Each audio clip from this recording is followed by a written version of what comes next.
Basic Education Minister Angie Motshekga is set to announce the national pass rate for the Matric class of 2022 this evening.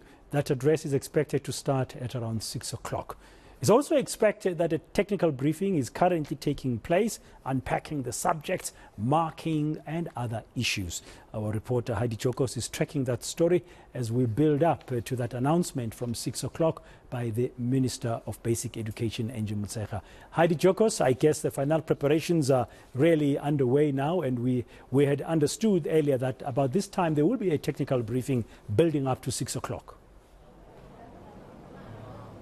Yes, certainly. That briefing is probably going to start in the next few minutes or so, Bradan, and a very important evening here as many are waiting in anticipation to find out how the country fared and what happened during the 2022 academic year. There were many challenges that not only learners faced in 2022 when it came to the floods in KwaZulu-Natal, load shedding, and also the after effects of the COVID-19 pandemic. How did that impact the pass rates and teaching and learning? Also infrastructure challenges, teacher challenges, but let's perhaps just get some perspective. We are joined by the General Secretary of SATU, Maluleke. Thank you so much for your time, Mr. Maluleke. We appreciate it. It's a very important evening. A technical briefing will take place in the next few minutes or so, and we'll really know how learners fared in the 2022 academic year. But it didn't come without challenges. Yeah. Yes, indeed, it didn't come without challenges. We have a lot of challenges.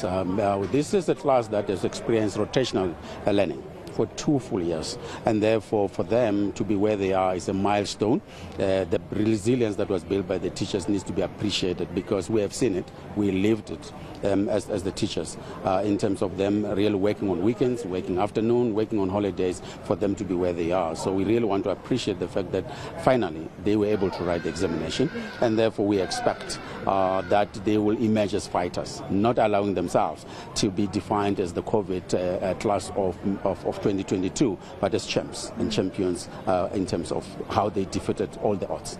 I wanted to speak about specifically the challenges that teachers faced, and this obviously has a direct impact on what happens in the classroom. There were lots of resource challenges and many posts that still needed to be filled. There were also issues around wage increases, and as much as we don't want to directly link that, there is a direct link, because at the end of the day, if you have unhappy teachers, what happens in the classroom? Maybe just take us through some of those challenges that teachers faced. Well, some of the challenges that teachers are always facing is issues of overcrowding, because when during COVID the classes were reduced to half of the normal size that was there, and therefore in order to making sure that you are able to mitigate the spread of COVID. Now 2022 the class was 100% full, and therefore they experienced that. But the other things we needed to be dealing with as teachers was the mental health of our students, because they still had to grapple with those that they have lost in the families, but obviously they also had to grapple with the issues of load shedding, which basically were impacting on how the teachers have got to teach.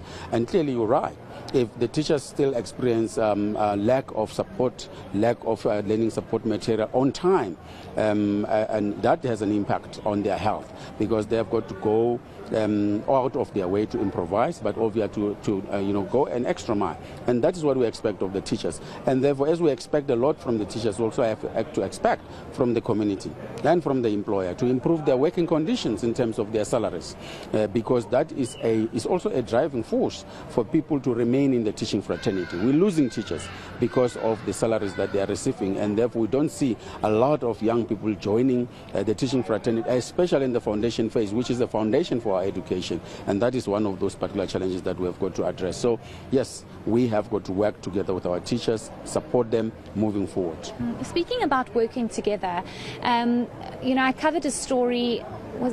It was late last year, yes, in Vlakfontein, where the principal was being accused of abusing alcohol and just not really making it a conducive environment for learners. But I wanted to speak about the social ills that the communities face and the environment that many of these learners might be subjected to, that also has a direct impact about the teaching and learning that happens in the classroom, doesn't it?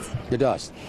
Any social ill that is in the community will inevitably be experienced at the level of the school, because the school is a microcosm of the society. So if we have a community that has allowed itself to be hijacked by drug lords that are selling anywhere, the school is going to be one of those particular areas that obviously our learners will be affected.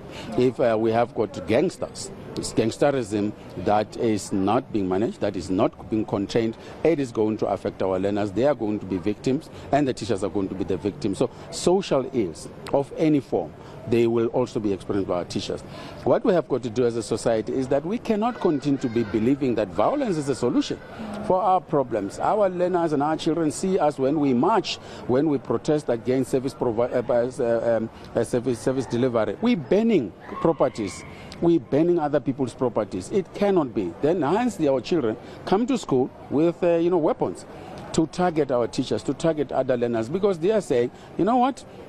If you want to solve any problem, you need to attack. You need to be violent. It can't be. We need to change our mindset. We need to rewire ourselves so that we are able to say there are other ways of dealing with social ills. We need psychosocial services. We need to make sure that those particular social workers, those therapists are there in our schools, are there in our communities, not for the students only, but also for our parents.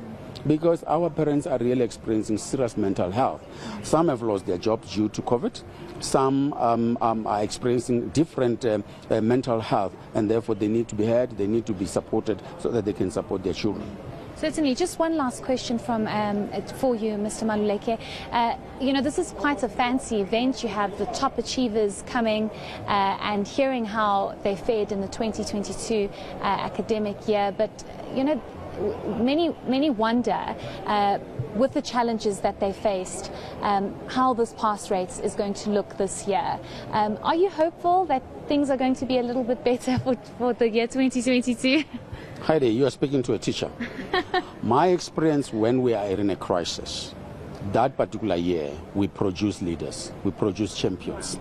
This class of 2022, because of the crisis, we are expecting that they will fare well in terms of quality passes.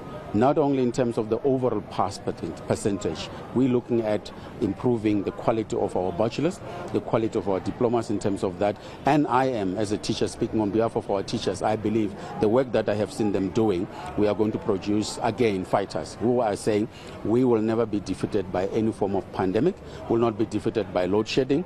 We are going to make it, and that's what we expect. We expect them to have fared very well under those particular difficult circumstances. It was not easy, but they are not going to allow themselves to be defeated. They cannot. Great. Thank you so much for that. We do appreciate your time this afternoon. That was the General Secretary of the Teachers Union, Mgweno Maluleke. And I think what he said at the end was so profound, Bradan, that, oftentimes we shouldn't allow the circumstances to determine our future and how well we do, but not ignoring the fact that there are many social ills, and the dropout rate remains rather alarming and concerning, and oftentimes that affects schooling. But we'll just have to wait and see. I'm sure the technical briefing is expected to start any time now, and we will be hearing from the Minister of Basic Education, Angie Motshekga.